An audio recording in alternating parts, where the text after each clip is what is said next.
गुडघेदुखाचे दोन प्रामुख्याने कारणं आहेत की एक गुडघ्याची झीज जी वयामानाने होते 40, 50, 50, 55च्याही पुढे वर्षात ही झीज होऊ शकते. आणि दुसरं मध्ये काही हॉर्मोनल चेंजेसमुळे कार्टिलेज डिस्ट्रक्टिव्ह सेल्स जास्त होतात आणि मग ते कार्टिलेज खराब करतात.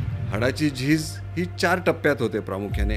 अर्ली म्हणजे माइल्ड, जेव्हा जस्ट सुरुवात होते आणि गुडघ्याचं जे कार्टिलेज आवरण असतं ते पूर्णपणे झिजत नाही. दुसऱ्या टप्प्यात म्हणजे ते थोडं झिजतं पण हाड एकमेकाला टेकत नाही.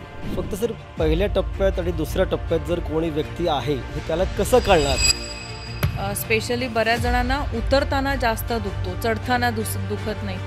पण ह्याच्या मागची अजून काय कारणं असू शकतात? लोकांना काय वाटतं की जिने चढणं उतरणं हा एक एक्सरसाइज आहे. बरोबर. Weight has a direct relation with arthritis. त्यामुळे जेवढं वजन तुमचं कमी तेवढं गुडघ्यावर लोड कमी, तेवढं गुडघ्याची झीज कमी. हे पेन 15 दिवस, 1 महिना, 2 महिन्यापेक्षा जरी जास्त राहिलं तर मग you have to consult a doctor आणि डॉक्टरांकडे जाऊन त्याचा सल्ला घेतला पाहिजे. डॉक्टर पहिलं काय करणार की एक्सरे घेणार. एक्सरेमध्ये कुठल्या स्टेजमध्ये आर्थरायटिस आहे, स्टेज 1, स्टेज 2, 3 का 4 हे कळू शकतं. याचे इंजेक्शन्स आहेत ते आता त्याचे डोसेज आहेत की कधी कधी 3 इंजेक्शनचा कोर्स असतो दर आठवड्याला एक. आता सिंगल इंजेक्शन निघालं आहे. स्टेम सेल्सचे इंजेक्शन्स आहेत ते 6 महिन्यातून 8 महिन्यातून एकदा देऊ शकतो. आणि स्टिरॉइडचे इंजेक्शन्स आहेत ते आपण वर्षातून 2दा देऊ शकतो. नुसतंच गुडघा वाकवणं, सरळ करणं ह्याला फिजिओथेरपी म्हणत नाही किंवा मॉर्निंग वॉक घेता म्हणजे फिजिओथेरपी नाही. त्याचे विशिष्ट व्यायाम आहे. आणि मला वाटतं की त्यांच्या फर्स्ट सेकंड स्टेजमध्येच डॉक्टरांना भेटून घ्यावं आणि तुम्हाला शस्त्रक्रिया टाळायची असेल तर एक्सरसाइज निदान करा. डावा खुबा दुखत असेल तर उजव्या हातात तुम्ही स्टिक घ्या. मला पेशंट्स विचारतात की कुठल्या गुडघ्यात, समजा उजवा डावा दुखत असेल, समजा डावा दुखत असेल तर काठी उजव्यात पकडायची. फ्लॅट फूट हे पण तेवढंच कॉमन आहे. आणि फ्लॅट फूटचं गुडघे दुखीशी काही रिलेशन आहे का? कमरेत नस दबली जाते, स्लिप डिस्क होते, नर्व दबल्यामुळे पायात दुखणं येतं, गुडघ्यात दुखणं येतं. 90% गुडघे दुखी ही विदाऊट ऑपरेशन बरी होते.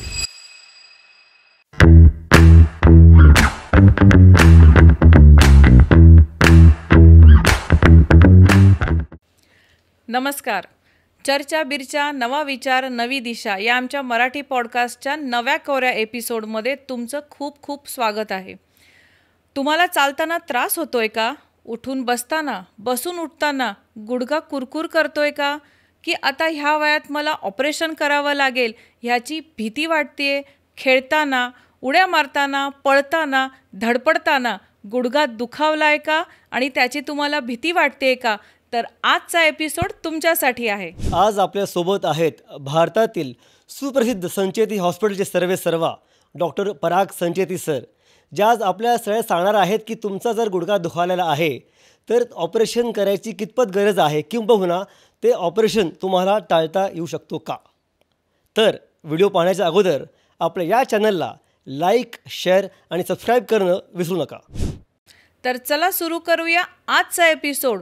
Sit back, relax and enjoy the show. नमस्कार डॉक्टर पराग संचेती. आमच्या या एपिसोडमध्ये तुमचं खूप खूप स्वागत आहे. नमस्कार सर. धन्यवाद. सर्वप्रथम डॉक्टर रश्मी आणि डॉक्टर मुकेश, आपण मला या कार्यक्रमात चर्चा बिरचा, नवा विचार नवी दिशा यासाठी बोलवलं, त्यासाठी खूप खूप आपले धन्यवाद. आणि मला माहिती आहे की आजचा जो आपला विषय आहे की गुडघ्याची दुखापत झाले, गुडघे दुखावले तर त्याच्यासाठी काय शस्त्रक्रिया हा एकच उपाय आहे? शस्त्रक्रिया आपण टाळू शकतो का? आणि ह्या विषयावर आज आपण चर्चा करणार आहोत. सर, त्याच अनुषंगाने माझा पहिला प्रश्न, आधी शस्त्रक्रियेकडे वळण्या अगोदर आपण हे जाणून घेऊया की आपल्या प्रेक्षकांना की जसं वय वाढते आपलं तसं बरेचसे आजार ह्या वयाप्रमाणे होत असतात. जसे डोळ्यात मोतीबिंदू होतात, तसं प्रत्येक वया वाढल्याप्रमाणे व्यक्तीला गुडघ्यांचे आजार हे उद्भवतात. त्याचं नेमकं कारण काय असेल? हो, तर त्याच्या आधी आपण बघूया की गुडघे दुखी कशामुळे होऊ शकते. जो तुम्ही प्रश्न विचारला की उत्तर वयात 50 नंतर जर गुडघे दुखायला लागले तर त्याचं कारण काय, पण गुडघे आधी पण दुखू शकतात.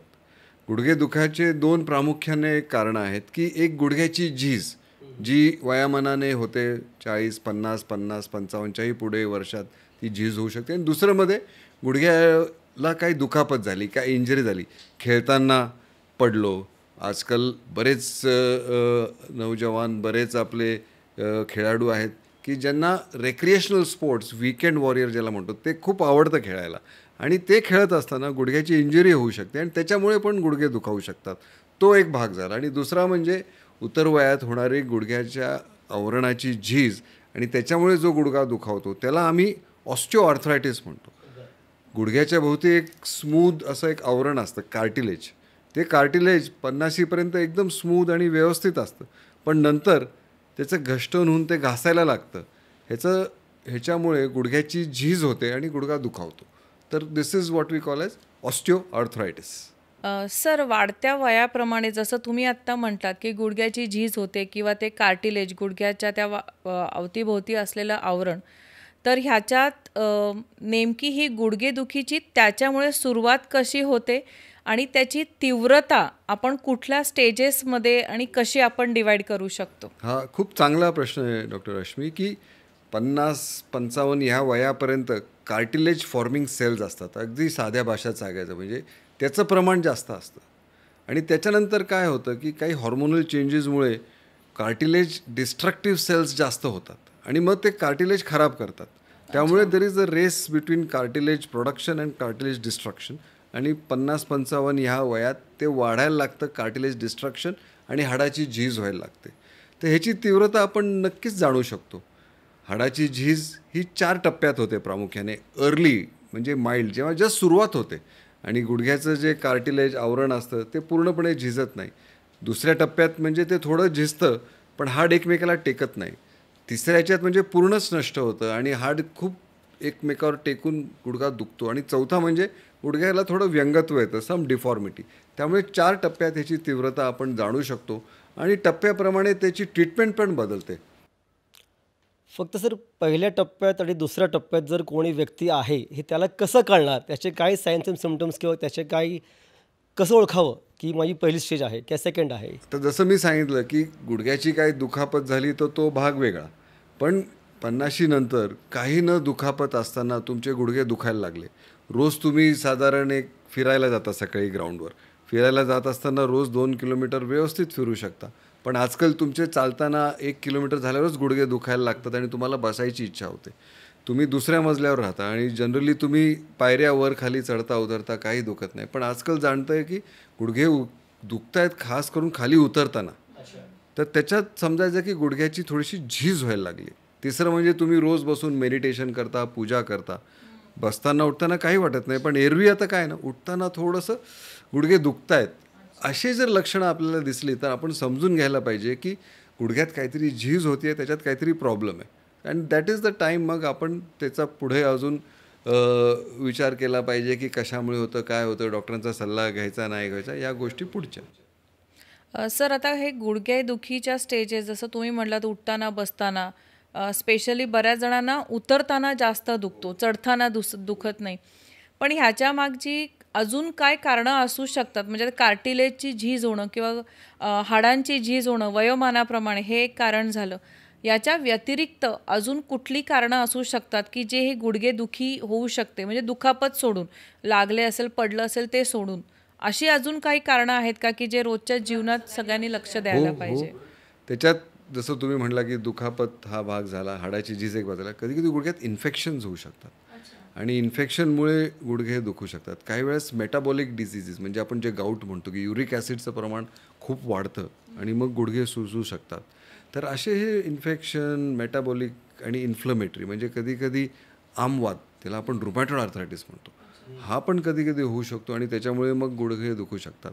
त्यामुळे इंजरी आणि ऑस्टिओआर्थरायटिस व्यतिरिक्त बरीच अशी कारणं आहेत की जेव्हा रुग्ण तुमच्याकडे येतो, as a doctor I have to rule out the other causes of knee pain. Sir, आपण मागच्या वेळेला भेटलो होतो तेव्हा तुम्ही एक लाईफस्टाईल चेंजेसबद्दल पण बरंच बोलला होतात की लाईफस्टाईल चेंजेस पण तुमच्या गुडघ्यांचं आयुष्य ठरवतात असं तुमचं म्हणणं होतं. तर त्याबद्दल आम्हाला अजून काही हो सांगा. हो, साधारण 50-55 वयापर्यंत मी तुम्हाला सांगितलं आत्ताच की कार्टिलेज फॉर्मेशनचं प्रमाण चांगलं असतं, पण जेव्हा ते कार्टिलेज फॉर्मेशन कमी व्हायला लागतं त्यावेळेस जर आपण काही काळजी घेतल्या तर मग आपण गुडघ्याची झीज वेगाने वाढण्यात नक्कीच यशस्वी होऊ शकतो. तर त्याच्यासाठी काय लाईफस्टाईल चेंजेस करायला पाहिजे हे आपण समजून घेऊ. नंबर 1, बऱ्याच वेळा आपण खाली मांडी घालून पूजा करायला बसतो, मेडिटेशन करायला बसतो, कधी कुठं काही बसून जेवण असेल तर खाली बसतो, तर तेच टाळायला पाहिजे. आपण एक छोटा स्टूल 6 इंच 8 इंचाचं घेतला पाहिजे, त्याच्यावर बसा आणि उठताना थोडं काळजीपूर्वक उठायला पाहिजे की गुडघ्यावर लोड नाही आला पाहिजे. दुसरं लाईफस्टाईल चेंजमध्ये जिने चढणं उतरणं हे टाळायला पाहिजे. लोकांना काय वाटतं की जिने चढणं उतरणं हा एक एक्सरसाइज आहे. बरोबर. तर ते जोपर्यंत तुमचा गुडघा दुखत नाही तोपर्यंत it is a exercise, it's a good exercise, it's a good aerobic form of exercise. पण गुडघे दुखी जेव्हा व्हायला लागते तर एकतर जर त्या बिल्डिंगमध्ये लिफ्ट असेल तुमच्याकडे तर त्या लिफ्टचा वापर करा. काही त्याच्यात तुम्ही लाज बाळगू नका की मी लिफ्टनी जातो येतो, काही नाही. जर लिफ्ट नसेल, काही जुने बिल्डिंग्स आहेत त्याच्यात लिफ्ट नसतात, एलिव्हेटर नसतात, तर त्याच्यात मग काय करा की एका वेळेस एक एक पायरी खाली उतरा, रेलिंग पकडा, एकदम ऑल्टरनेट घाईत उतरू नका. त्याच्यामुळे जे लोड ट्रान्समिशन होतं चढताना आणि उतरताना काय होतं, एका पायावर जेव्हा वजन येतं अख्ख्या बॉडीचं वजन येतं. इमॅजिन करा एका पायरीवर पाय आणि मग दुसऱ्या पायरीवर तुम्ही पाय ठेवताय, तर तो 1 सेकंद जो असतो पायरी चेंज करताना त्याच्यात अख्ख्या गुडघ्यावर शरीराचं वजन येतं आणि त्याच्यामुळे झीज वाढू शकते. त्यामुळे होल्ड द रेलिंग, त्या रेलिंगमधून थोडं वजन जातं, एका वेळेस एक पायरी उतरा म्हणजे वजन इव्हनली डिस्ट्रीब्यूट होतं. So that is number 2. आणि नंबर 3, जर तुम्ही काही एरोबिक्स करत असाल, दोऱ्याच्या उड्या रोज मारत असाल, काही स्पोर्ट्स कॉन्टॅक्ट स्पोर्ट्स लाईक बॅडमिंटनची खूप लोकांना आवड आहे, टेनिस आहे, तर त्याच्यामुळे गुडघ्याला एक इम्पॅक्ट येतो. तर what I call as high impact activity. तर ती ॲक्टिव्हिटी म्हणजे एरोबिक्स, जम्पिंग, स्किपिंग, काही लोक ते डान्सिंग करतात, झुंबा करतात, तर त्या गोष्टी नक्कीच जर तुमचे गुडघे दुखत असेल तर ती टाळायला पाहिजे. एक वेगळ्या प्रकारची तुम्ही एक्सरसाइज करा. आपण हे सगळं का करतो, दोऱ्याच्या उड्या रोज मारतो, एरोबिक्स करतो, टेनिस खेळतो, बॅडमिंटन खेळतो, इट इज फॉर फिटनेस. तर ते फिटनेस तुम्ही दुसऱ्या पद्धतीने मिळवू शकता इझिली. म्हणजे फॉर एक्झाम्पल तुम्ही स्विमिंग करा. Swimming is the best form of exercise. त्याच्यावर गुडघ्यावर काहीच लोड येत नाही. सायकलिंग करा, कारण तुम्ही बसल्यावर तुमचं अर्धं वजन तुमच्या सीटवर जातं आहे, पायावर लोड कमी येतो आहे. तर असे काही तुम्ही जीवनशैलीत लाईफस्टाईल चेंजेस जर केले तर नक्कीच गुडघेदुखी आपण ही टाळू शकतो. शेवटचं एक लाईफस्टाईल म्हणजे बरेच आता ठिकाणी बिल्डिंग्समध्ये बरेच लोक कमोड वापरतात, पण कधीकधी आपण इंडियन टाईप टॉयलेटमध्ये खाली बसतो आणि उठताना खूप दुखतं. तर मग जर इंडियन टाईपचं टॉयलेट तुम्हाला कमोडमध्ये कन्वर्ट करता आलं तर तो एक शेवटचा लाईफस्टाईल चेंज तुम्ही करायला पाहिजे. तर ह्या सगळ्या गोष्टी जो तुम्ही प्रश्न विचारला डॉक्टर रश्मी, आपण केल्या तर खूप प्रमाणात गुडघ्याची झीज आपण ती टाळू शकतो, किंबहुना टाळली नाही तरी प्रोग्रेशन त्याचं एकदम स्लो करू शकतो. सर, मग हे जे जिममध्ये ट्रेडमिल्स आणि एलिप्टिकल बाय हे असतं, येस, तर त्याचा गुडघ्यावर किती परिणाम हो होतो? हो, हा खूप एक चांगला प्रश्न विचारला. ट्रेडमिल जर करायचा असेल तुम्हाला, एकतर पहिल्यांदा मी सांगतो की ट्रेडमिल करू नका. अच्छा. ट्रेडमिलमुळे काय होतं, एकाच ठिकाणी तुम्ही थंब करताय, पण जर काही लोक म्हणतात नाही बाबा मला ट्रेडमिल करायचं, तर त्याच्यात इन्क्लिनेशन काहीच ठेवू नका. आपल्याला काय वाटतं की इन्क्लिनेशन ठेवल्याने मग जास्त लवकर आपण दमू, हार्ट रेट तुमचा 150 लवकर होईल. ते खरं आहे, पण त्याच्यामुळे जो गुडघ्यावर डॅमेज होतो आहे that is not good. So treadmill करायची असेल तर स्पीड 4च्या आसपास ठेवा. खूप काय धावायची गरज नाही. ब्रिस्क वॉकिंग तुम्ही 4-4.5च्या स्पीडनी करू शकता. किंवा जे तुम्ही म्हटलं की इलेक्ट्रिकल ट्रेनर, ते खूप चांगलं आहे, कारण त्याच्यात तुमचा लोड पण पायावर डिस्ट्रीब्यूट होतो आणि तुम्ही थम्पिंग नाही करत आहे. इलेक्ट्रिकलमध्ये काय असतं की पाय फिक्स्ड असतो, हात फिक्स्ड आहे. ट्रेडमिलमध्ये तुम्ही यू हॅव टू लोकांना स्पीड वाढून ते थम्पिंग वाढतं आणि हाडाची झीज वाढते. त्यामुळे between the two I would say treadmill वापरू नका. वापरलंच तर 0 इन्क्लिनेशन, स्पीड अराउंड 4 किंवा electrical trainer is much better than using a treadmill. Sir, अजून एक फॅक्टर मला वाटतं होतं की वेट जो असतो, म्हणजे ओव्हरवेट माणसांच्या गुडघे लवकर बहुतेक त्याला त्रास जास्त होतोय. नक्कीच संशोधन असं सांगतं की जेव्हा आपला BMI 24-25 जो आपण एक नॉर्मल मानला जातो, एक टप्प्याने वाढत जातो, 26, 27, 28, दर टप्प्याला जेव्हा वाढते तेव्हा तुमची गुडघ्याची झीज होण्याची शक्यता 4 टाइम्स वाढते. त्यामुळे जर तुम्ही वजन कमी ठेवलं, सगळेच जर डॉक्टर मुकेश सारखे असे फिट राहिले तर मग काय प्रश्नच नाही. म्हणजे आम्हाला काय ऑस्टिओआर्थ्रायटिसचे पेशंट येणारच नाहीत. जोक सपाट, weight has a direct relation with arthritis. त्यामुळे जेवढं वजन तुमचं कमी तेवढं गुडघ्यावर लोड कमी, तेवढं गुडघ्याची झीज कमी. त्यामुळे मी नेहमी सांगतो की diet is a very important thing. मग पुढचा प्रश्न साहजिक आहे की लोक आम्हाला विचारतात वजन कसं कमी करायचं.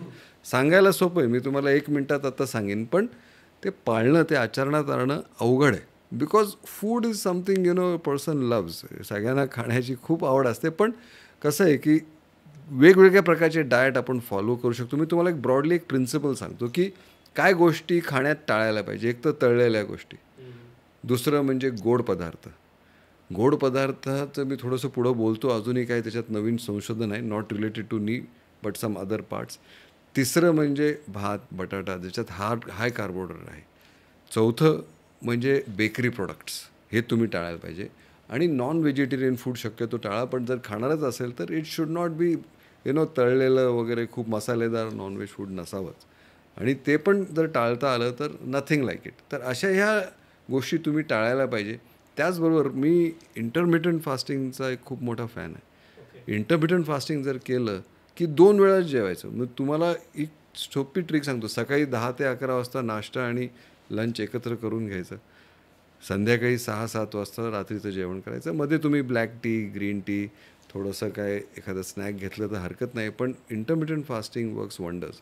आणि पण ते मी 2 मिनटात तुम्हाला सांगितलं काय करायचं, पण हे करायचं कसं. So that is where your inner strength, mental power. ते करायचं म्हणजे करायचंच, नाहीतर मग शस्त्रक्रिया करावी लागेल काही वर्षांनी. So it is better to lose weight and adapt to this lifestyle changes than go in for a surgery. जेव्हा रुग्णांच्या मनात आम्ही ती भीती घालतो, ॲटलिस्ट 50% लोक वजन कमी करून येतात, 50% करत नाहीत. मग त्यांना शस्त्रक्रिया ही करावी लागणार आहे. त्यामुळे शस्त्रक्रिया तुम्हाला टाळायची असेल, सांधा बदलायची, ती तुम्ही वजन कमी करून नक्की टाळू शकता, हे मी ठामपणे तुम्हाला सांगतो. एकच असं मला कधी वाटतं पेशंट्स बघताना की जे असतात ओव्हरवेट, त्यांना व्यायाम करणं आधीच अवघड जातं. करेक्ट. म्हणून व्यायाम पण होत नाही. करेक्ट. व्यायाम होत नाही म्हणून वजन कमी होत नाही. करेक्ट.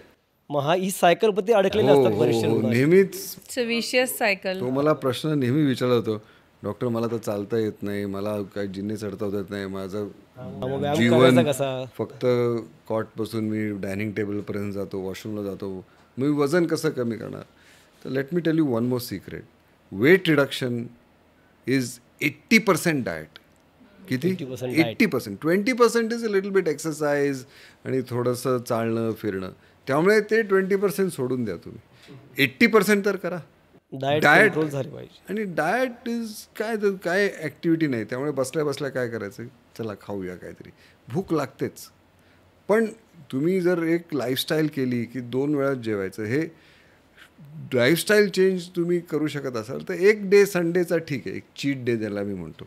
पण 6 दिवस जरी केलं ना, तोंडावर ताबा ठेवला पाहिजे. अगदी झिप लॉक म्हणतात ना, तर ते जर तोंडाला लावलं तर 80% मी गॅरंटी देतो, लिहून देतो तुम्हाला स्टॅम्प पेपरवर की ते वजन कमी होणारच. पण ह्याच्यात एक अपवाद आहे. काही पेशंटना थायरॉईड असतं, काही पेशंटना हेरिडिटरी थोडेसे फॅट असतं, तर फॅमिलियल टेंडन्सी असते ओबेसिटीची, तर ते पेशंट्सना मग थोडंसं डिफिकल्ट जातं. पण those are a small subset of patients. तर त्यामुळे थायरॉईडचे काही विकार आहेत, काही मेटाबॉलिक डिझिजेस आहेत, फॅमिलियल ओबेसिटी आहे, तर ते थोडेसे अपवाद आहे ह्या गोष्टीला की डाएटने मग त्यांचं वजन कमी होत नाही. मग त्याला वेगवेगळ्या गोष्टी आहेत. एकदा आपण ओबेसिटीवर एक चर्चा करू. पण आज एवढं सांगणं बास होईल की तोंडावर ताबा ठेवा, तुमचं वजन नक्की कमी होणार. Exercise is not the only way, or rather even if it is you are doing, you have no pain, आणि जर तुम्हाला वजन कमी करायचं असेल, काही गुडघेदुखी काही नाही, सगळं चांगलं आहे. आपण बरेच वेळा आता childhood obesity is a huge problem. त्यांना जर तुम्ही, इथं संशोधन आहे, हार्वर्ड युनिव्हर्सिटीचा रिसर्च पेपर आहे की काही लोकांना त्यांनी, अर्धे स्टुडंट्स होते 20 ते 25 ह्या वयोगटातले, त्यांना फक्त एक्सरसाइज करायला सांगितले आणि काही लोकांना डाएट करायला सांगितलं फक्त. आणि you will be surprise, 90% of the people who did only diet without any exercise loss significant weight. Great. असं हे आहे. Diet is king. महत्त्वाचं आहे ते. सर, आपण आता लाईफस्टाईलबद्दल बोललो, सगळे केलं लोकांनी, समजा सगळं करूनसुद्धा जर गुडघे दुखत असणारच त्यांची किंवा दुखत आहेतच, मग त्याकरता आपल्याला ट्रीटमेंट वाईज त्यांना काय सजेस्ट करता येईल? म्हणजे इंजेक्शन्स म्हणा, गोळ्या म्हणा, की काय त्यांनी करावं? मग आता जेव्हा गुडघेदुखी चालू होते तर तुम्ही सर्वप्रथम हे लाईफस्टाईल चेंजेस करून बघा. त्यांनी तुमची गुडघेदुखी कमी झाली तर वेल अँड गुड. सेल्फ मेडिकेशन करू नका. एखादी काय पेन किलरची गोळी घेतली कधी तेवढं ठीक आहे, but do not self medicate. आणि हे पेन 15 दिवस, 1 महिना, 2 महिन्यापेक्षा जरी जास्त राहिलं तर मग you have to consult a doctor. आणि डॉक्टरांकडे जाऊन त्याचा सल्ला घेतला पाहिजे. डॉक्टर पहिलं काय करणार की एक्सरे घेणार. एक्सरेमध्ये कुठल्या स्टेजमध्ये आर्थरायटिस आहे, स्टेज 1, स्टेज 2, 3 का 4 हे कळू शकतं. समजा ते स्टेज 2मध्ये असेल की थोडीशी झीज जास्त आहे पण स्टेज 3मध्ये हाडावर हाड घासत नाही आहे, तर मग त्याच्या उपचार पद्धती वेगळ्या आहेत. त्याच्यात खास करून लाईफस्टाईल मॉडिफिकेशन तर आहेच, मग काही त्याच्यात नवीन मेडिसिन्स निघालेत, पेनकिलर नाही, डिझीज मॉडिफाईंग अँटी ऑस्टिओआर्थरायटिक ड्रग्स. ह्याच्यात काही प्लांट एक्स्ट्रॅक्ट्स आहेत, ऑर्थोबायोलॉजिक्सचे मेडिसिन्स आहेत, ग्लुकोजामिन, कॉन्ड्रायटिन असे काही नवीन नवीन औषधं आहेत, हायलोरोनिक ॲसिडचे आता ओरल फॉर्म्स आहेत. तर ह्या ओरल औषधाने आपण कार्टिलेजचं डिजनरेशन नक्कीच रोखू शकतो. त्याचबरोबर काही इंजेक्शन्स पण आहेत, इंट्रा आर्टिक्युलर म्हणजे गुडघ्यात इंजेक्शन आपण देऊ शकतो. त्याच्यात प्रामुख्याने हायलोरोनिक ॲसिड आहे. आता नवीन स्टेम सेल्सचे आता काय काय इंजेक्शन्स निघालेत, PRPचे इंजेक्शन्स निघालेत, ते देऊ शकतो. आणि बऱ्याच वेळा मला हा प्रश्न विचारला जातो की स्टिरॉइड इंजेक्शन घेऊ की नाही. तर स्टिरॉइडचे पण इंजेक्शन्स आहेत. आणि ह्यासाठी मी तुम्हाला सांगू इच्छितो की गिव्हिंग इंट्रा आर्टिक्युलर म्हणजे गुडघ्याच्या आत लोकल इंजेक्शन स्टिरॉइडचं देणं हे हानिकारक नाही. अच्छा. ओरल स्टिरॉइड्स घेणं नक्कीच हानिकारक आहे. बऱ्याच लोकांना स्टिरॉइड म्हटलं की एक हा भीती मेंटल असते ब्लॉक. की अरे स्टिरॉइड नको, साईड इफेक्ट होतील. आणि होतात ओरल तोंड्या वाटे घेणारे जे स्टिरॉइड्स आहेत, unless it is a life saving emergency घेऊ नये. कारण काही काही रोगांमध्ये द्यायला लागतात. Some of those diseases like advanced rheumatoid arthritis, काही इश्यूज असतात, काही स्किन रिॲक्शन्स असतात, काही ॲलर्जिक रिॲक्शन्स असतात की which can be life threatening. त्याच्यात स्टिरॉइड घ्यायला लागतं. पण जेव्हा आम्ही गुडघ्यात इंट्रा आर्टिक्युलर स्टिरॉइड देतो त्याचा काही साईड इफेक्ट नाही आहे. म्हणजे त्याच्यामुळे काही ऑस्टिओपोरोसिस होतं असं नाही आहे, त्याच्यामुळे काही तुम्हाला त्याची सवय लागते का असं काही नाही आहे, त्याचे काही साईड इफेक्ट्स होऊन खुब्यात काही रक्तपुरवठा कमी होतो का तसं काही नाही आहे. त्यामुळे local steroids are very safe and they give a quick relief. Stem cells म्हणा, HA इंजेक्शन्स म्हणा, PRP इंजेक्शन म्हणा, ह्याचा इफेक्ट कितपत होईल कितपत नाही सांगता येत नाही. त्यामुळे बऱ्याच वेळा माझ्याकडे असे रुग्ण येतात, डॉक्टर माझे गुडघे खूप दुखत आहेत, आता माझी शस्त्रक्रिया करायची इच्छा नाही आहे, तर मला बरं करा, माझ्या मुलाचं लग्न आहे आता 2 महिन्यात, मला आता जायचं आहे, पत्रिका वाटायच्या आहेत, लग्नाची कामं आहेत, तर मी काय करू. तर मी अशा रुग्णांना स्टिरॉइडचं इंजेक्शन देतो आणि it works like magic, but only for 4 or 5 months. अच्छा. त्यानंतर ते परत येतात, डॉक्टर तुम्ही तर दिलं इंजेक्शन, आता परत दुखायला लागलं, मी सांगितलं होतं तुम्हाला दुखणार आहे. सो बट ॲटलिस्ट त्यांचं जे कार्य असतं, एक महत्त्वाचा जो इव्हेंट असतो तो निघून जातो आणि त्याच्यानंतर मग वेगळ्या पद्धती आपण ट्राय करू शकतो. फक्त एवढं होतं की किती इंजेक्शन्स एका रुग्णाला आपण देऊ शकतो. येस. तर वेगवेगळ्या प्रकारचे वेगवेगळे इंजेक्शन्स आहेत. HA इंजेक्शन्स आहेत, ते आता त्याचे डोसेज आहेत की कधी कधी 3 इंजेक्शनचा कोर्स असतो, दर आठवड्याला 1. आता सिंगल इंजेक्शन निघालं आहे. स्टेम सेल्सचे इंजेक्शन्स आहेत, ते 6 महिन्यातून 8 महिन्यातून एकदा देऊ शकतो. आणि स्टिरॉइडचे इंजेक्शन्स आहेत ते आपण वर्षातून 2दा देऊ शकतो. दर वर्षाला 2दा द्यायला काहीच हरकत नाही. असे बरेच माझे रुग्ण आहेत की दर 6 महिन्यांनी येतात, इंजेक्शन घेतात, पुढचे 6 महिने चांगले जातात. Is it safe? Like intra articular steroid is safe, it does not matter. पण त्याच्यात प्रॉब्लेम काय होतो की जर गुडघा बदलायची वेळ आली तर because of the deposition of the steroid salts त्याच्यात ते क्रिस्टल तयार होतात आतमध्ये आणि त्याच्यामुळे इन्फेक्शन रेट वाढू शकतो. त्यामुळे I do not advise for a long time. बरोबर. 1-2 इंजेक्शन, जास्तीत जास्त 3 इंजेक्शन घ्या, काम टाळू शकता. पण पुढे मग काय होतं की त्याचे साईड इफेक्ट इन्फेक्शनमध्ये होऊ शकतात. Wien we do a knee replacement surgery, जर त्या रुग्णाला शस्त्रक्रिया लागली उद्या तर मग त्याला समजून घ्यायला पाहिजे की त्याचा इन्फेक्शन रेट हा थोडा नॉर्मल जो स्टिरॉइड घेत नाही रुग्ण त्याच्यापेक्षा जास्त आहे. सर, फिजिओथेरपी पण बरेच जण घेतात, तर त्याचा ऑस्टिओआर्थरायटिसला किती उपयोग होतो? कारण osteoarthritis is a mechanical change. Correct. Reversible नाहीये की बाबा सूज आली, सूज उतरली, पूर्वीसारखं झालं असं नाहीये. तर त्या फिजिओथेरपीचा ऑस्टिओआर्थरायटिसच्या कुठल्या स्टेजेसमध्ये आणि कितपत उपयोग होऊ शकतो? खूप चांगला प्रश्न डॉक्टर रश्मी विचारला. तर physiotherapy is again very very important. Physiotherapy म्हणजे काय की नुसतंच गुडघा वाकवणं सरळ करणं ह्याला फिजिओथेरपी म्हणत नाही, किंवा मॉर्निंग वॉक घेता म्हणजे फिजिओथेरपी नाही. त्याचे विशिष्ट व्यायाम आहेत. गुडघ्याच्या भोवती 2 ग्रुप ऑफ मसल्स असतात. एक क्वाड्रिसेप्स मसल्स असतात पुढून आणि हॅमस्ट्रिंग मसल्स असतात मागून. तर ह्याचं एक विशिष्ट रीते आपण स्ट्रेंथनिंग करू शकतो. तर ते त्याचे एक्सरसाइज करायला पाहिजे की मसल स्ट्रेंथनिंग एक्सरसाइज. दुसरं अगेन्स्ट ग्रॅव्हिटी वेट लावून किंवा घोट्यावर वेट ठेवून अगेन्स्ट रेझिस्टन्स एक्सरसाइज करू शकतो. नंतर फिजिओथेरपी म्हणजे नुसतंच एक्सरसाइज नाही जे मी आता त्याच्यात वेगवेगळे मोडॅलिटीज आहेत. शॉर्टवेव्ह डायथेरपी म्हणा, इंटरफेरेन्शियल थेरपी म्हणा, आईस थेरपी म्हणा, ज्याला आम्ही क्रायोथेरपी म्हणतो, हीट पॅक्स म्हणा, वेगवेगळ्या प्रकारचे अशा फिजिओथेरपीचे मोडॅलिटीज अवेलेबल आहेत जेणेकरून खूप रिलीफ मिळतो. ह्याच्यामागे प्रिन्सिपल काय आहे, फिजिओथेरपीमुळे आराम का मिळतो रुग्णाला? कसं असतं की स्नायू हे ताटले गेले असतात. जेव्हा एक्सरसाइज करतो ते मसल्स रिलॅक्स होतात आणि गुडघ्याचा एक ब्लड फ्लो वाढून जातो एक्सरसाइजमुळे. त्याच्यामुळे एक सडन फिलिंग ऑफ वेलबिंग आहे. जेव्हा आपण सकाळी व्यायाम करतो, एकदा एक्सरसाइज झालं की कसं एक शावर घेतलं की फ्रेश वाटतं, तोच इफेक्ट आहे गुडघ्यामध्ये. तर एक फ्रेशनेस येऊन जातो असं समजा तुम्ही, आणि त्याच्यामुळे गुडघेदुखी कमी होते. आणि definitely it helps to again reduce the rate of wear and tear of the joint. म्हणजे गुडघ्याची झीज हे नक्कीच फिजिओथेरपीने कमी होते. त्यामुळे आज संचेती हॉस्पिटलमध्ये एक मोठा फिजिओथेरपी विभाग आहे. आमची होम केअर थेरपी हिलिओसतर्फे आहे, की घरी जाऊन फिजिओथेरपी देतात. Physiotherapy at the door step Helios मार्फत. आणि नक्कीच मी रुग्णांना सांगेन की फिजिओथेरपी हा एक खूप सोपा मार्ग आहे ऑस्टिओआर्थरायटिस टाळायला किंवा त्याचं ॲडव्हान्समेंट वाचवायला. कुठल्या स्टेजमध्ये आपण जास्त रेकमेंड कराल ऑस्टिओआर्थरायटिसच्या? First, second, third, yes. Fourth का? So again we can do physiotherapy at any stage, but for it to be effective, त्याला जास्त इफेक्टिव्ह होण्यासाठी पहिल्या 2 स्टेजेसमध्ये जर आपण फिजिओथेरपी केली तर त्याचा प्रचंड फायदा आहे. 3ऱ्या टप्प्यात पण लागते, आणि 4थ्या टप्प्यात जर ऑपरेशन जरी लागलं असेल तर we call it like a prehab. म्हणजे रिहॅब आणि प्रीहॅब. प्रीहॅब म्हणजे काय? Before operation there are certain exercises, त्यामुळे तुमचा पोस्ट ऑपरेटिव्ह पिरियड सुधारतो. त्यामुळे कुठल्याही टप्प्यात असेल तरी एक्सरसाइज करू शकते, but for it to be really effective and for it to prevent surgery. आजचा आपला विषय काय तोच आहे की तोच टाळली की पाहिजे. टाळलीच पाहिजे. त्यामुळे लोकांनी मला वाटतं की त्यांच्या फर्स्ट, सेकंड स्टेजमध्येच Correct. डॉक्टरांना भेटून घ्यावं, आणि तुम्हाला शस्त्रक्रिया टाळायची असेल तर तर एक्सरसाइज Exercise करून निदान करा. नाही तर लोक काय करतात, थोडंसं दुखायला लागलं, हे तेल लाव, ते तेल लाव, हा लेप लाव, तो लेप लाव, आणि मग त्याच्यात ते वाढत जातं. आणि मग ते कळेपर्यंत की अरे आता खरंच हे सहन होत नाही, तोपर्यंत ते स्टेज 3ला पण गेलेलं असतं बऱ्याचदा.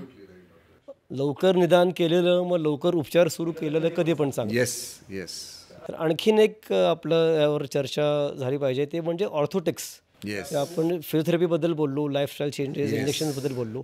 तर हे ऑर्थोटिक्स जे असतात, म्हणजे नी कॅप म्हणा, नी ब्रेसेस म्हणा, किंवा हे कितपत उपयोगी पडतात रुग्णांना? Again this is one of the way of treating. म्हणजे नी कॅप, नी ब्रेसेस, आणि त्याच्यात वेट ट्रान्समिशनचे वॅल्गस नी ब्रेसेस आहेत. खूप खूप प्रकारचे ब्रेसेस आहेत, आणि त्याचा फायदा निश्चित आहे.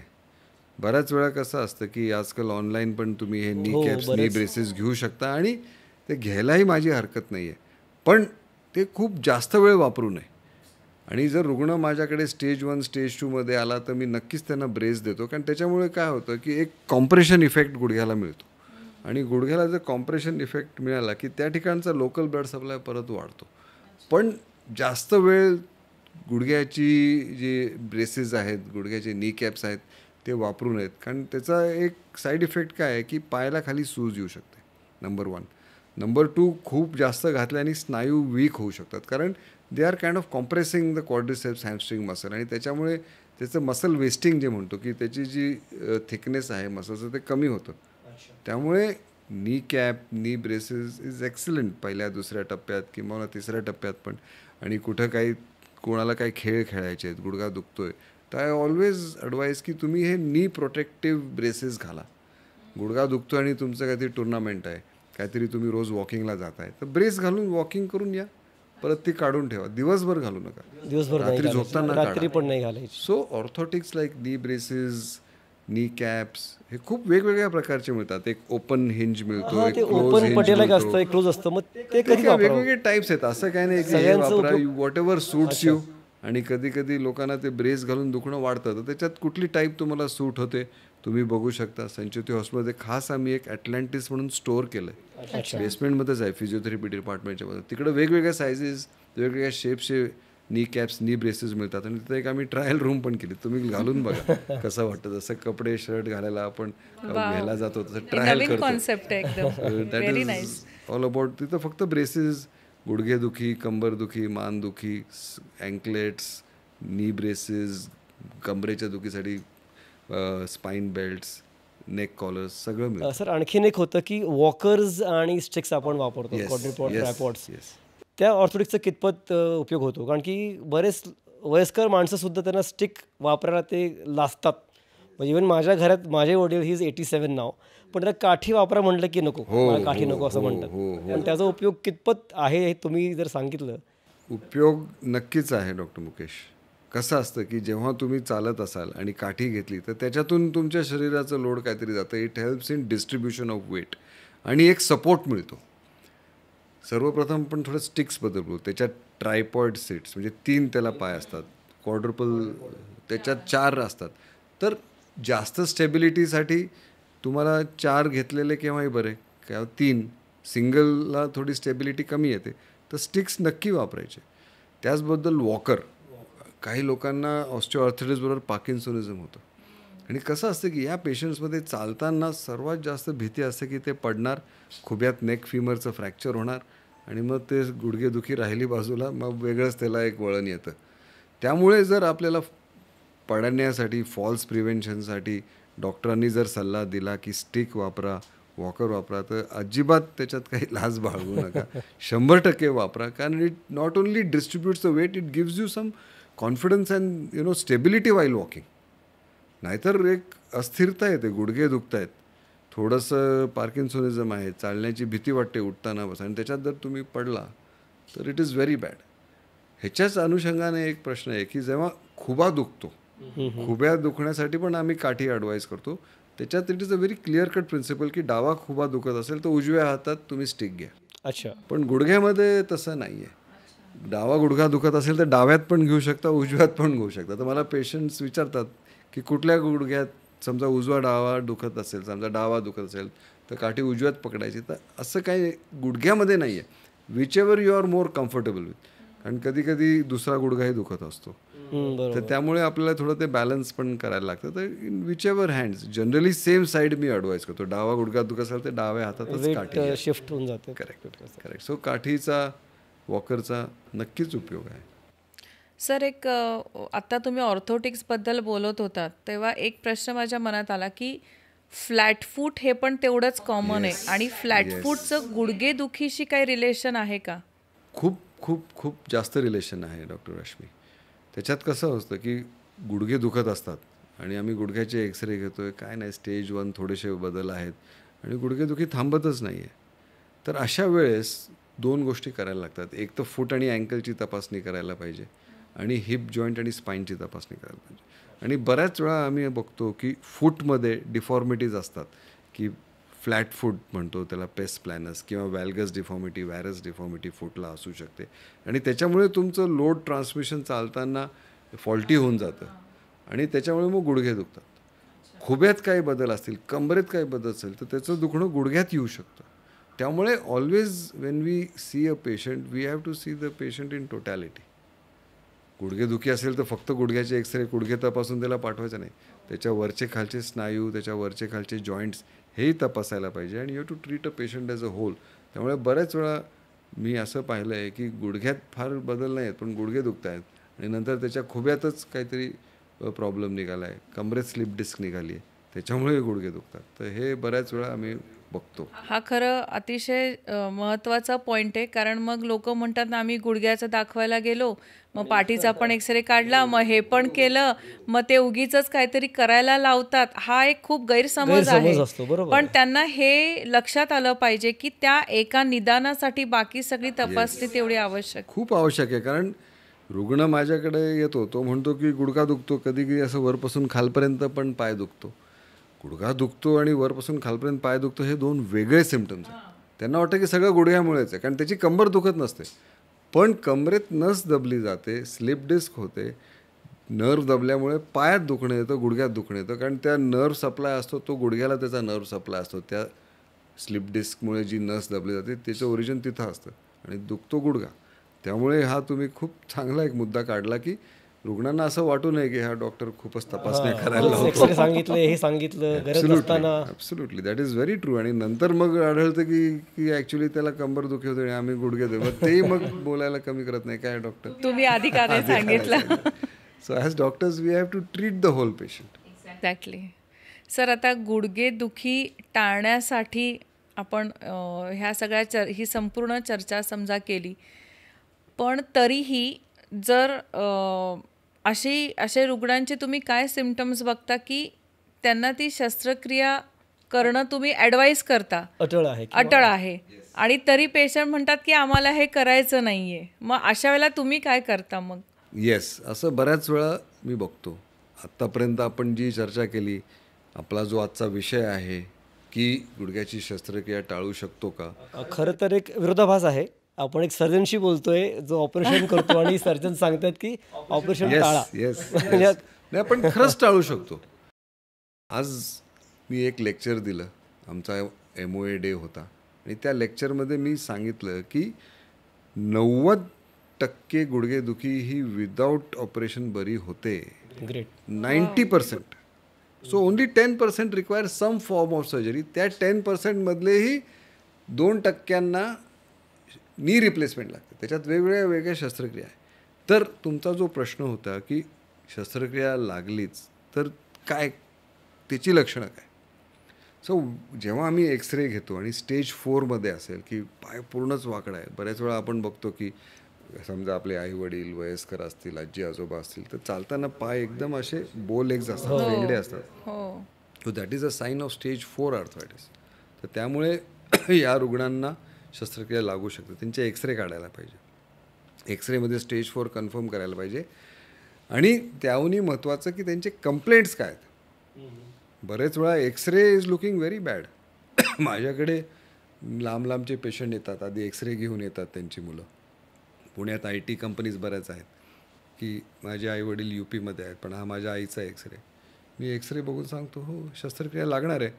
पण जेव्हा त्याची आई UPहून येते आणि मी तपासतो, ते म्हणते डॉक्टर मुझे कुछ दर्द ही नहीं है. एक्सरे तो ठीक है पर दर्द है ही नहीं मेरे को, तो आप क्यों ऑपरेशन बोल रहे. तो symptoms corroborating with the X-ray, both have to correlate. कधी कधी उलटं होतं, बहुत दर्द है डॉक्टर, बहुत खूप दुखतं आहे, आणि एक्सरे आपण बघतो तो नॉर्मल.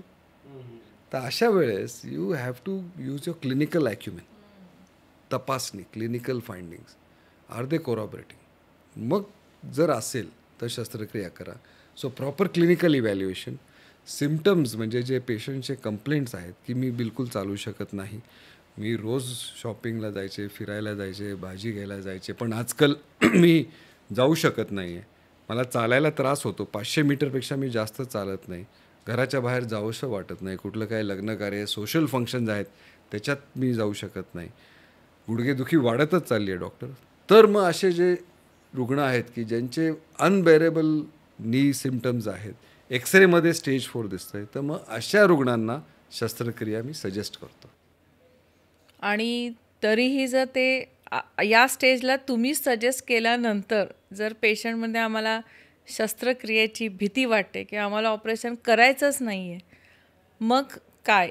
असंही होतं ना, असे बरेच रुग्ण आहेत की डॉक्टर काय पण करा पण माझी शस्त्रक्रिया टाळा.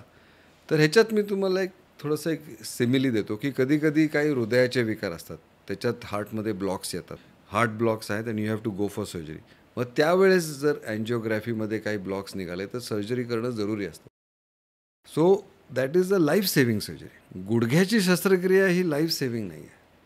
असं नाही की गुडघे बदलले नाही तर काय जीव का प्राण असं होणार नाही. So I tell the patient, जोपर्यंत तुम्ही मॅनेज करू शकता मी गोळ्या देतो, इंजेक्शन देतो, नी ब्रेसेस देतो, फिजिओथेरपी देतो, त्यांनी तुम्ही बघा. पण जर तुम्हाला असं वाटतंय की ह्याच्यामुळे तुमची लाईफस्टाईल खराब होते, तुमचं एक क्वालिटी ऑफ लिव्हिंग, एक खराब होतं आणि तुम्ही एक नॉर्मल जीवन जगू शकत नाही, तर तुम्ही मला सांगा की मला शस्त्रक्रिया करून घ्यायची. So what I always say की the patient should demand the surgery rather than the surgeon should enforce the surgery. आणि 1-2 व्हिजिट्स नंतर रुग्ण स्वतः येतो. त्यामुळे I give him the choice. मी त्याला सांगतो हे काय नाही केलं तर तुम्हाला फार तर काय झोपून राहायला लागेल, बिछाना पकडावा लागेल, वॉकरनी बाथरूमपर्यंत जावं लागेल, तुमच्या मुलांवर नातवंडावर तुम्हाला आधार ठेवावा लागेल. जर तुम्हाला स्वावलंबी जीवन पाहिजे असेल तर शस्त्रक्रिया करून घ्या.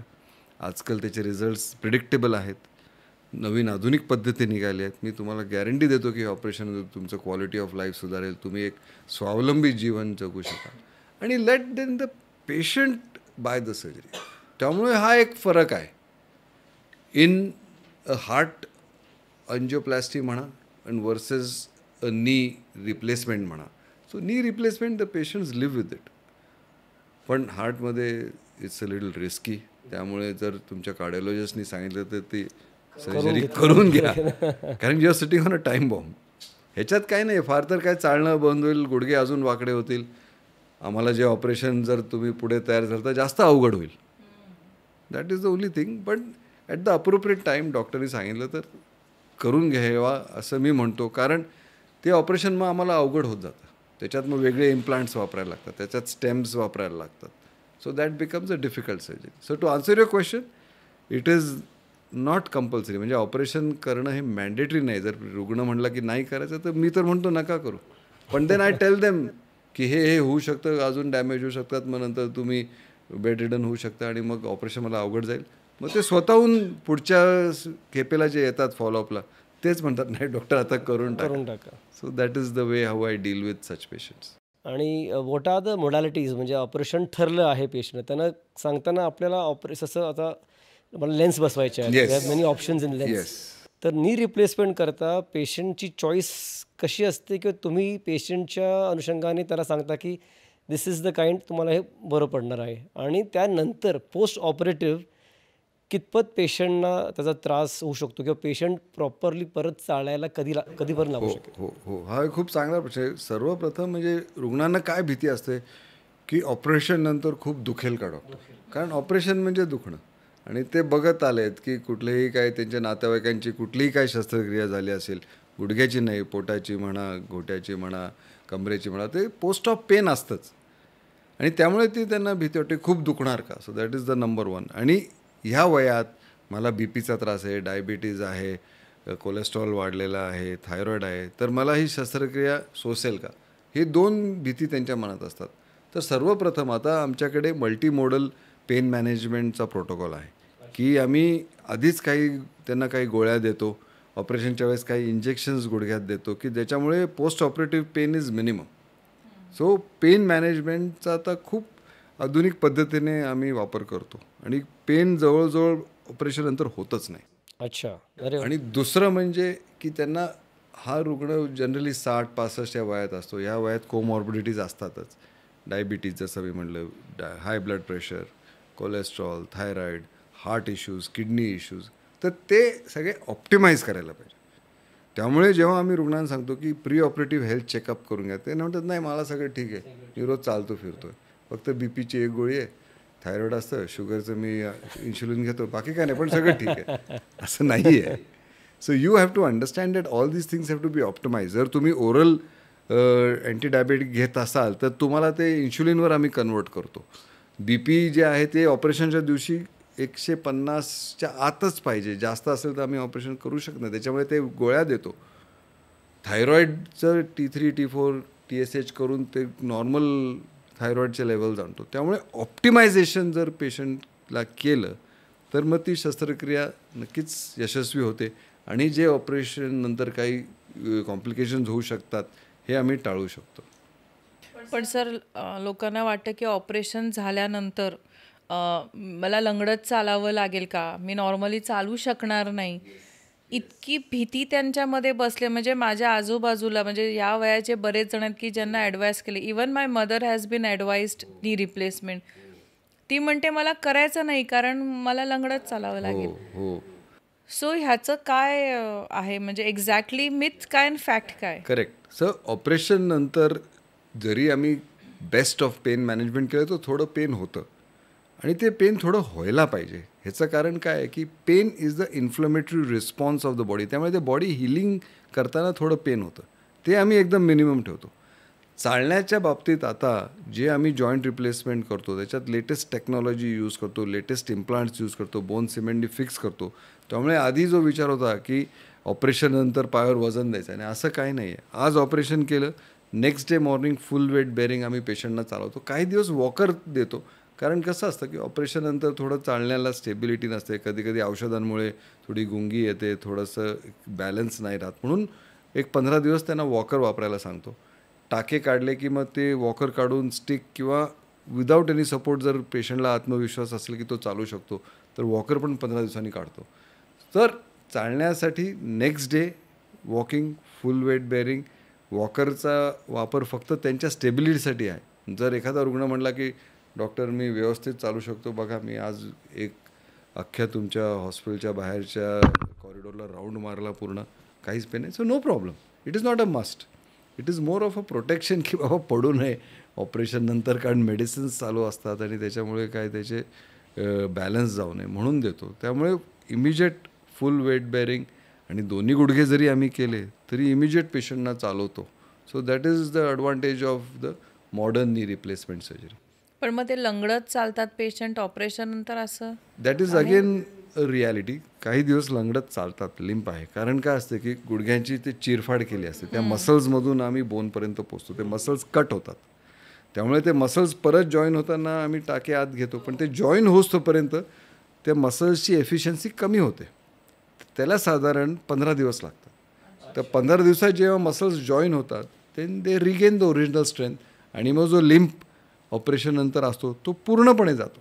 म्हणून 15 दिवस आम्ही वॉकर पण देतो. So that is a very perfect question की लंगडपणा वाढतो किंवा लिंप वाढतो, हे होतं थोड्याफार प्रमाणात, नाही असं नाही. पण ते एकदा मसल्स हील झाले ज्याला 15 दिवस लागतात मग तो लिंप पूर्णपणे जातो. म्हणजे नॉर्मली चालू शकतो पेशंट? Absolutely, absolutely. आणि ऑपरेशन नंतर कुठले प्रिकॉशन्स त्यांनी घ्यावेत जेणेकरून त्यांचं हे ट्रान्सप्लांट केलेले बरेच वर्ष त्यांना टिकू शकेल? येस.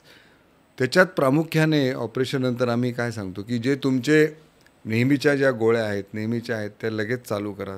त्याचे सगळे जे BP, थायरॉईड, कोमॉर्बिडिटीज आहेत ते करा. त्यानंतर 15 दिवस जखमेला पाणी लागू देऊ नका. त्याला आम्ही आता स्पेशल रिंग्स देतो, टायनॉरच्या प्लॅस्टिकच्या अशा रिंग देतात जेणेकरून व्यवस्थित आंघोळ करू शकतो, पण पाणी लागायला नाही पाहिजे. त्यानंतर एक महत्त्वाची प्रिकॉशन म्हणजे की मांडी घालून खाली बसायला आम्ही त्यांना प्रिव्हेंट करतो किंवा इंडियन टाईप टॉयलेट वापरायला त्यांना प्रिव्हेंट करतो, कमोड वापरायला लागतं. That is an important change की पेशंटला हे कळायला पाहिजे की आता इंडियन टाईप टॉयलेटमध्ये खाली बसणं शक्य नाही आहे. त्यामुळे ते प्रिकॉशन त्यांना की कमोड टाईप वेस्टर्न टॉयलेट वापरणं, मांडी घालून खाली न बसणं, ह्याच्यामुळे काय बसू शकतात. लोकांना मुवमेंट गुडघ्याची येते पूर्ण, पण ते बसून उठताना जो गुडघ्यावर फोर्स येतो ना त्याच्यामुळे तो गुडघा काही वर्षांनी लूज होऊ शकतो. कारण ह्या गुडघ्याची लाईफ आहे. हा गुडघा साधारण 20-25 वर्ष हा चालतो. आपल्याला तो जास्त चालवायचा असेल तर त्याचे नीट वापर करा. मी नेहमी याचं एक उदाहरण देतो की गाडीचे टायर आहेत ते आपण 40-45 किलोमीटर, 40-45 हजार किलोमीटर झाले की आपण बदलतो. ती जर गाडी चांगल्या रोडवर चालवली, व्यवस्थित चालवली तर तो 60,000 किलोमीटर पण ते टायर टिकतील. पण जर तुम्ही रफ टेरेनवर गेला, गाडी वेडीवाकडी चालवली, माउंटेनियस रोड्सवर चालवली, रफ ह्याच्यात चालवली तर ते 25,000 किलोमीटर झाल्यावरच बदलायला लागतील. तर same is with the knee. नीट वापर करा, मांडी घालू नका, खालून बसून उठू नका, जास्त करून इंडियन टाईप टॉयलेट वापरू नका. So all these things will improve the longevity of the implant and those are the precautions which one has to take. आणि एवढा फायदा होत असेल गुडघा बदलून तर एवढे 2-3 प्रिकॉशन्स त्यांना पाळायला काही हरकतच नसावी मला वाटतं. नाही, हे सोपं आहे आणि हे इझिली करतात. आजकालचे रुग्ण आता हे अडॅप्ट करतात. शहरातल्या रुग्णांचा प्रॉब्लेम नाही. आता जे गावातले रुग्ण आहेत त्यांना हे सगळं कळायला लागलं. आमच्याकडे संचेती हॉस्पिटल दूरदूरून पेशंट येतात, गावातून येतात, रुरल एरियाजून येतात. तिथंही आता वेस्टर्न टाईप कमोड वापरण्याची प्रथा चालू झालेली आहे. सर, यंग एजमध्ये पण तुमच्याकडे नी रिप्लेसमेंटसाठी केसेस येतात? हो येतात. पण मग त्यांचं जे कारण आहे गुडघेदुखीचं किंवा गुडघे झिजीचं ते वेगळं आहे. ऑस्टिओआर्थरायटिस सर्वसाधारणपणे 50, 55, 60 या वयाच्या पुढं पण rheumatoid arthritis, juvenile rheumatoid arthritis JRA, ह्यांना 20 आणि 22 आणि 25 वर्षात गुडघे पूर्ण डॅमेज होतात. माझा यंगेस्ट पेशंट जो मी ऑपरेट केला तो 22 वर्षाचा आहे. त्याला हिमोफिलिक आर्थरायटिस होतं. मग अशी तुम्ही विचारलं की काय काय कारणं असू शकतात की आर्थरायटिसशिवाय गुडघा दुखतो. त्याच्यात मी मग अशी सांगितलं नाही, पण हिमोफिलिया की जे एक ब्लड क्लॉटिंग डिसऑर्डर आहे की ब्लड नीट क्लॉट होत नाही आणि बॉडीत जमा होतो. तर गुडघ्यात हिमोफिलिक आर्थरायटिस हे कमी वयात होऊ शकतं आणि 22 वर्षाच्या एका रुग्णाला आम्ही ते फॅक्टर्स देऊन त्याचं हिमोफिलिक आर्थरायटिसवर नी रिप्लेसमेंट केली. तर rheumatoid arthritis, juvenile rheumatoid, haemophilia असे काही आजार आहेत की ज्यांना कमी वयात पण आम्ही शस्त्रक्रिया करतो, कारण that is the quality of life ना. 20 आणि 25 वर्षात तो अंथरूण पकडून राहिला आणि कधीच आयुष्यात चालणार नसेल, तर असे लोकांची कन्सेप्ट आहे की 50 नंतरची शस्त्रक्रिया करायला पाहिजे, 60 नंतरच. असं काही नाही आहे.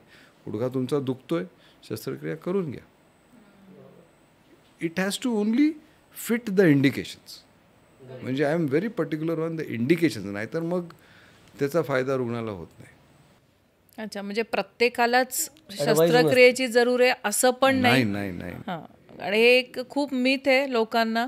आपण असं कुणाला म्हटलं रे दुखतंय डॉक्टरांना दाखवा, नको ते सांगतात ऑपरेशन करा म्हणून. सर्जनकडे जायचं म्हणून ते जातच नाही, दाखवतच नाही आणि मग खूप उशीर होतो आणि मग things becomes very difficult too. म्हणूनच मी जेव्हा माझी ओळख करून देतो किंवा मी कुठं काही प्रोग्राम जातो, मी म्हणतो की मला नी स्पेशलिस्ट म्हणा, नी सर्जन म्हणू नका. कारण तिथंच नी सर्जन म्हणजे आज सर्जरी सांगणार, असं एक नी स्पेशलिस्ट म्हणजे it includes everything. And as I said 90% लोकांना शस्त्रक्रिया लागत नाही. म्हणजे तुम्ही जेव्हा आम्हाला म्हटलात की शस्त्रक्रिया टाळण्यासाठीचा विषय घेतो, वी वर ऑल्सो सरप्राईज की सर्जन असं कसं म्हणू शकतो. हो. नाही, शस्त्रक्रिया ही नक्कीच आपण टाळू शकतो. जो आपला आजचा विषय आहे की शस्त्रक्रिया टाळू शकतो का, तर नक्कीच टाळू शकतो. आणि टाळू जरी शकलो नाही काही कंडिशनमध्ये, तर प्रोलॉंग करू शकतो, हे नक्की. सर, मगाशी बोलला तुम्ही की दोन्ही गुडघे आपण एकत्रच ऑपरेशन करू शकतो. नॉर्मली आपण जेव्हा डोळ्यांचं ऑपरेशन करतो तेव्हा एकत्र करत नाहीत, की एकाचं इन्फेक्शन सेकंडमध्ये जाऊ शकतो असं म्हणतात. पण गुडघ्यांच्या वेळेला असं काही सेम नॉर्म आपण फॉलो करतो का दोन्ही एकत्र केलेले चालतात? हो. आता बरेच वेळा काय असतं की ऑस्टिओआर्थरायटिस हे एक बायलॅटरल आहे, म्हणजे दोन्ही गुडघे अफेक्ट होतात. काही वेळा एक गुडघा कमी प्रमाणात असतो आणि काही जास्त प्रमाणात असतो, पण काही वेळा दोन्ही इक्वली दुखतात. आणि जर दोन्ही गुडघे इक्वली दुखत असतील, चौथ्या टप्प्यात असतील, तर मग प्रश्न आमच्यासमोर येतो की हे दोन्ही शस्त्रक्रिया एकदम करायच्या की नाही. तर ह्याच्यासाठी आमच्याकडे काही फिक्स्ड गाईडलाईन्स आहेत आणि क्रायटेरिया आहेत. एक म्हणजे एज. जनरली 70 वयाच्या पुढे जर रुग्ण असेल तर आम्ही एक शस्त्रक्रिया करतो, ओन्ली 1 नी रिप्लेसमेंट. सेकंड म्हणजे असोसिएटेड कोमॉर्बिडिटीज. जरी 70च्या पेक्षा वय कमी असेल आणि त्याला 2 कोमॉर्बिडिटीज असेल, म्हणजे डायबिटीज आहे, BP आहे, डायबिटीज थोडं अनकंट्रोल्ड आहे, मग एका वेळेस एकच करतो. कारण डायबिटीज आणि वूंड हिलिंगचं एक डायरेक्ट रिलेशन आहे. डायबिटिक्समध्ये वूंड हिलिंग थोडं स्लो होतं, त्यामुळे मग एका वेळेस एक करतो. तिसरं म्हणजे काही लोकांना किडनीचे आजार आहेत, काही लोक डायलिसिसवर आहेत, मग त्यांना एकच करतो. तिसरं म्हणजे कार्डियाक कंडिशन्स. त्याच्यात आम्ही इजेक्शन सिस्टॉलिक फॅक्टर बघतो. तो इजेक्शन सिस्टॉलिक फॅक्टर 40पेक्षा कमी असेल तर मग त्याच्यात आम्ही त्यांचा डोब्युटामिन स्ट्रेस एको करतो आणि तो जर पॉझिटिव्ह आला तर मग एका वेळेस एकच शस्त्रक्रिया करतो. आणि लास्ट म्हणजे बाकी जर काही लिव्हरचे काही आजार असतील, काही कोमॉर्बिडिटीज असतील की ज्याची त्यांची ट्रीटमेंट चालू आहे, तर then we prefer to do 1 at a time. पण जर 70पेक्षा कमी असेल, काहीच त्याला कोमॉर्बिडिटीज नाही किंवा फक्त BP आहे, वेल कंट्रोल्ड आहे, तर दोन्ही शस्त्रक्रिया एकत्र करण्यात खूप फायदा आहे की एकाच हॉस्पिटल ॲडमिशनमध्ये होऊन जातं, सेटिंगमध्ये फिजिओथेरपी एकाच वेळेस होऊन जाते आणि दोन्ही गुडघेंना रिकव्हरी ॲट अ टाईम होऊन त्यांचं हिलिंग टाईम पण सेव्ह होतो. नाहीतर काय होतं, एक करा, 1 महिन्यानी परत दुसरी करा, हे टाळतो. त्यामुळे किती गॅप ठेवतो आपण, म्हणजे दुसरं जर 2 वेगळे करायचे असेल तर त्याच्यात 2 आमच्याकडे अप्रोचेस आहेत. एक तर त्याच ॲडमिशनमध्ये 3 ते 4 दिवसांनी करतो, अच्छा, किंवा प्रेफर्ड इज की डिस्चार्ज करून मग 1 महिन्यानी करतो, एका महिन्यात. That is more preferred. पण कधी एकाच स्टेजमध्ये ॲडमिशनमध्ये दोन्ही पण 3 दिवसाच्या अंतरावर करू शकतो. त्यामुळे जर जरूर असेल आणि दोन्ही एकत्र करायची गरज असेल, पेशंट फिट असेल, तर आय डेफिनेटली ॲडवाईज बायलॅटरल.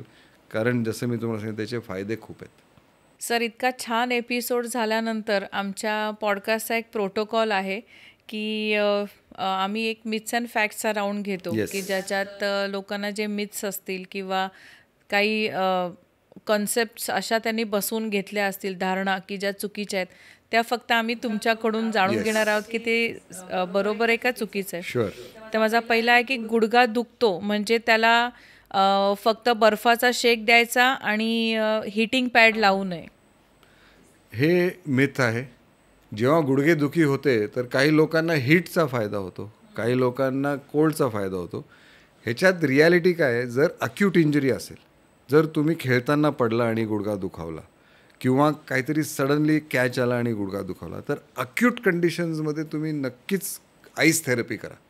त्याच्यात हीट करू नका, नाहीतर मग दुखणं वाढेल. पण क्रॉनिक कंडिशन असेल किंवा गेले 5-6 महिने गुडघा दुखतोय, तर मग त्याच्यात हीट आणि cold both are equally effective. मी रुग्णांना सांगतो की एकदा हीट द्या एका दिवशी, पुढच्या दिवशी कोल्ड द्या. वॉट एव्हर सूट्स यू ते जास्त वापरा. ओके. नेक्स्ट क्वेश्चन इज, गुडघ्याच्या इंजेक्शन्समुळे हाडं कमकुवत होतात. नाही, दिस इज अ मिथ. गुडघ्याचे इंजेक्शन्स आहेत ते इंट्राआर्टिक्युलर जे आहेत ते बोनमध्ये किंवा सिस्टममध्ये अब्झॉर्ब होत नाही, ते लोकली ॲक्ट करतात आणि त्याच्यामुळे इंजेक्शन्स दिल्याने गुडघे कमकुवत होतात, त्याला ऑस्टिओपोरोसिस होतो. हे नक्कीच एक मिथ आहे. ओके. व्यायाम केल्याने गुडघ्याचं दुखणं वाढतं म्हणून व्यायाम करू नये. नाही नाही नाही नाही, दिस इज द बिगेस्ट मिथ. त्याच्यात कसं आहे की जर एखादा व्यायाम केल्याने तुमची दुखापत गुडघ्याची वाढत असेल किंवा गुडघे जास्त दुखत असेल तर मग तो पर्टिक्युलर व्यायाम टाळा. आणि त्याच्यात एक फरक आहे की पेन आणि डिस्कम्फर्ट. कुठलेही व्यायाम केल्यावर तुम्हाला डिस्कम्फर्ट होणारच. एक्सरसाइज करताना तुम्हाला डिस्कम्फर्ट होतो, पण पेन इज डिफरंट. त्याच्यात फरक कसा समजायचा की ती तुम्ही एक्सरसाइज थांबवली, व्यायाम थांबवली की तो डिस्कम्फर्ट गेला. मग discomfort is okay and that there is no gain without pain म्हणतात ना.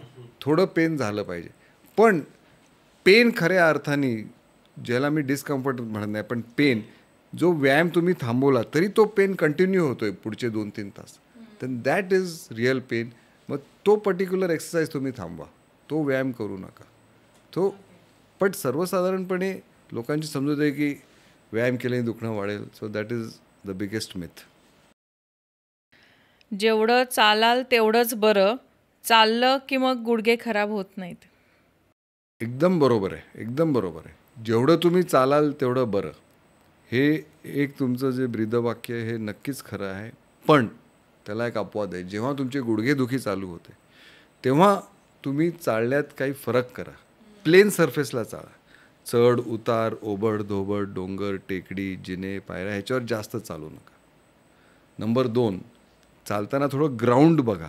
टार रोडपेक्षा चालण्यावर तर तुम्ही ग्राउंडवर चालण्यात नक्कीच फायदा आहे. टार रोडला थोडंसं फोर्स आणि इम्पॅक्ट जास्त येऊ शकतो. 3, प्रॉपर फुटवेअर घालून चाला. आजकाल चांगले शूज मिळतात, खूप महाग शूज घ्यायची गरज नाही, पण त्याला सोल चांगला पाहिजे की ज्याच्यामुळे तो इम्पॅक्ट ऑब्झॉर्ब करतो आणि गुडघ्यापर्यंत येत नाही. त्यामुळे चालू नये, गुडघे दुखतायत हा एक मिथ आहे. गुडघे दुखतायत, चालायचं एक पॅटर्न बदला. मी जे आता तुम्हाला सांगितले त्याप्रमाणे चाला. ओके. आणि खूप सायकलिंग केलं की गुडघे खराब होतात.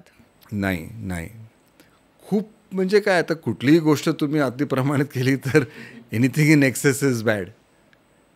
तसंच खूप जास्त सायकलिंग केले 5 तास तर गुडघे काय कोणाचेही दुखतील. बट मला जेव्हा रुग्ण विचारतात की मी कुठला व्यायाम करू शकतो, मी काय करू शकतो, मी त्यांना सांगतो की सायकलिंग करा. Cycling is the best form of exercise to prevent or halt progression of arthritis. आणि त्याच्यात एक गुडघ्याची मोशनमध्ये तुम्हाला गुडघेदुखी थांबवू शकते, कारण गुडघ्यावर वेट येत नाही जास्त. So cycling is bad for the knees. Excessive cycling is bad may be, but regular cycling is good for the knees. Sir, आजचा पॉडकास्ट खूप छान झालेला आहे. बरेचसे मिथ्स अँड फॅक्ट्स इकडं लोकांना कळलेत. आणि मेन म्हणजे एक ऑर्थोपॅडिक सर्जन जेव्हा सांगतोय की बाबा गुडघ्याचे ऑपरेशन तुम्ही टाळू शकता, त्यासारखं अजून चांगलं आन्सर लोकांकडे नसेल. तर वी एन्जॉयड अ लॉट. बऱ्याचशा गोष्टी आम्हाला आज नवीन कळल्या गुडघ्यांबद्दल, ऑपरेशनबद्दल म्हणा, आणि काय काय गोष्टी आपण करता आल्या पाहिजेत. लाईफस्टाईल चेंजेस म्हणा, वेट रिडक्शन म्हणा. So we are very glad to have you here and very thankful to you, तुम्ही आज इकडं आलात. आणि एक शेवटचा आपलं एक प्रोटोकॉल जो आहे की जसा मिथ्स अँड फॅक्ट झाला, एक टेक अवे मेसेज आपल्या प्रेक्षकांसाठी की काही गोष्टी त्यांनी केल्या पाहिजेत, काही गोष्टी त्यांनी टाळल्या पाहिजेत, तर तुमच्या गुडघ्याचं हेल्थ म्हणावं, त्याची काळजी म्हणावी, ही नीट राखली जाईल. येस. सर्वप्रथम खूप खूप धन्यवाद, मला या कार्यक्रमात तुम्ही बोलवलं. जाता जाता आमच्या श्रोत्यांना मी सांगू इच्छितो की गुडघेदुखी ही तुम्ही टाळू शकता. त्याहूनही महत्त्वाचं की गुडघ्याची शस्त्रक्रिया तुम्ही टाळू शकता. हे कसं? सर्वप्रथम की जेव्हा 50शी नंतर तुमचे गुडघे दुखायला लागतील, तर तुम्ही जे मी सांगितले होते ते लाईफस्टाईल चेंजेस करा. खाली बसायचं टाळा, जिने उतरणं चढणं टाळा. खूप जास्त चालत असाल तर चालणं कमी करा. आत्ता सांगितल्याप्रमाणे प्रॉपर फुटवेअर वापरा. वजन तुमचं जास्त असेल तर वजन कमी करा. जर तुमच्या काही कंडिशन्स असतील की ज्याच्यामुळे गुडघेदुखी होत असेल, कधीकधी खेळण्यामुळे मिनिस्कस टेअर होतो, ACL टेअर होतो, तर त्याचं निदान करून त्याचा योग्य इलाज करा. So prevention is better than cure. हा एक फार महत्त्वाचा मेसेज आहे. लाईफस्टाईल चेंजेस करा. आणि सर्वात महत्त्वाचं म्हणजे ह्या सगळ्या गोष्टी करताना तुम्हाला एक वेलनेस पाहिजे. वेलनेस म्हणजे फिजिकल वेलनेस जो आपण सगळं बोललो, आणि मेंटल वेलनेस. मेंटल वेलनेससाठी खूप सोपं आहे. रोज थोडंसं एक ध्यान करा, मेडिटेशन करा, किंवा चालताना काय तुमचे मंत्र असतील मनात ते म्हणा. So wellness is all about being in good physical health and mental health. आणि मेंटल हेल्थसाठी काय करावं हा सगळ्यांचा एक वैयक्तिक प्रश्न आहे, पण तोही तुमच्या दैनंदिन जीवनात आचरणात आणा. तर हा मेसेज मी आमच्या श्रोत्यांना देऊ इच्छितो.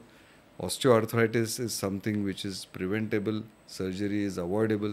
तर हे सगळे जे तुम्ही पॉडकास्टमध्ये ऐकलेले जे मेसेजेस आहेत ते नीट तुम्ही तुमच्या जवळच्या नातेवाईकांशी, मित्रमैत्रिणींशी शेअर करा. त्याच्यामुळे तुम्ही एक शस्त्रक्रिया गुडघे बदलायची टाळू शकता. त्यामुळे आज जो हा पॉडकास्ट आपण चर्चा बिर्चा नवा विचार नवी दिशा हा घेतला, याबद्दल doctor Mukesh, doctor Rashmi, thank you so much. आणि आय होप की जे श्रोते हे पॉडकास्ट ऐकतील त्यांना ह्याचा फायदा नक्कीच होईल. धन्यवाद. Thank you so much sir for wonderful podcast. Thank you.